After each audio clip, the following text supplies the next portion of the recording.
Hey coucou, j'espère que tu vas bien. Je te retrouve pour te délivrer ton petit message du jour, donc message du mercredi 20 novembre 2024. Donc le mercredi, tu le sais, c'est un message spécial domaine relationnel sentimental. Bien évidemment, comme tous les messages, ça reste un message général, donc c'est possible que ça ne te parle pas. Tu ne le prends en compte que si ce dernier fait vraiment écho en toi et ce, en pleine conscience. Alors, j'ai décidé d'utiliser pour toi aujourd'hui l'oracle Amour à mort.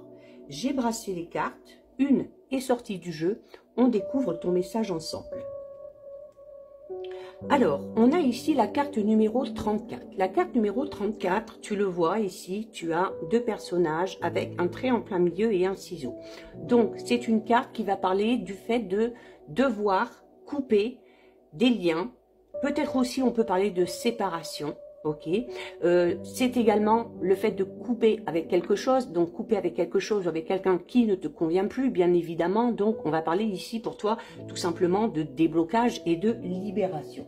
Donc, que tu sois en couple, que tu sois célibataire, que ça concerne une relation amicale, professionnelle, familiale, il y a ici la nécessité de trancher, de briser peut-être un lien qui ne te convient plus. Donc, il se peut que tu sois déjà dans ce cas, ou il se peut que tu sois amené dans les prochains jours à prendre conscience qu'un lien te bloque dans ton évolution personnelle, dans ton évolution spirituelle ou encore professionnelle ou sentimentale. À toi de voir le domaine qui te parle le plus. En tout cas, cette prise de conscience va vraiment te faire ressentir à toi le besoin de briser ce lien pour tout simplement reprendre ton autonomie, ton indépendance et surtout pour débloquer tout ce qui te retient un petit peu jusqu'à aujourd'hui. D'accord?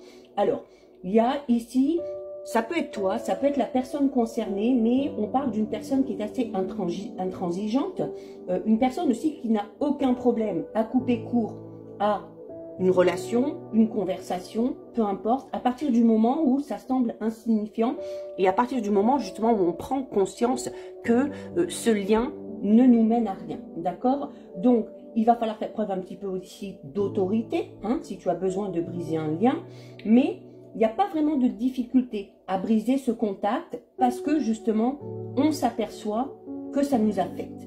Alors, si tu es en couple, il se peut que tu ressentes actuellement le besoin de couper un peu avec ton ou ta partenaire. Alors attention, je ne parle pas spécialement de séparation, je peux parler du fait de devoir prendre un petit peu de distance pour être amené vraiment à cette réflexion, à te poser les bonnes questions et à y répondre sans être influencé.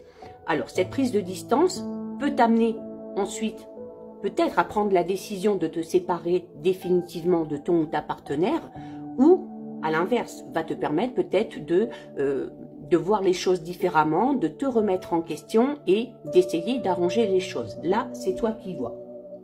Ça peut être également aussi une séparation définitive. Comme je le dis, c'est pas que sentimental. Donc ça peut concerner aussi peut-être un membre de ta famille, ça peut concerner une relation amicale, ça peut également concerner une relation professionnelle. Et là, du coup, tu serais amené à réfléchir peut-être la meilleure façon de couper ce lien, si c'est au niveau professionnel, ce serait peut-être de couper avec le travail que tu as actuellement et d'aller vers quelque chose de tout nouveau. Si tu es célibataire, on te dit clairement que pour pouvoir avancer dans ta vie relationnelle sentimentale, tu as peut-être encore besoin ici de travailler sur une relation passée et de vraiment couper les liens de manière définitive avec cette relation qui s'est soldée par un échec. En tout cas, on est quand même ici dans le fait de retrouver sa liberté, son indépendance et de pouvoir avancer et évoluer dans sa vie relationnelle, sentimentale, spirituelle, personnelle, professionnelle, vraiment en étant authentique. Donc voilà pour toi, pour ton petit message du jour. Si ça t'a plu, je t'invite à déposer un petit cœur. N'hésite pas à liker, commenter, partager, enregistrer cette vidéo. C'est ce qui fait vivre un petit peu le compte. Je te rappelle également que si ce contenu te plaît, eh bien tu peux t'abonner à mon compte. Tu peux également me rejoindre si tu le souhaites sur mon compte Instagram ou sur ma chaîne YouTube tous sous le même nom, le sixième sens de G.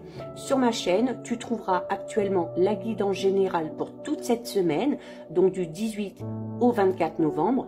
Tu y trouveras les guidances astrologiques du mois de novembre, qui sont toujours d'actualité, et d'ici la fin de la semaine, les premières guidances astrologiques du mois de décembre 2024. En attendant, je te souhaite de passer une lumineuse journée. Surtout, tu prends bien soin de toi et je te dis à très vite. Des bisous.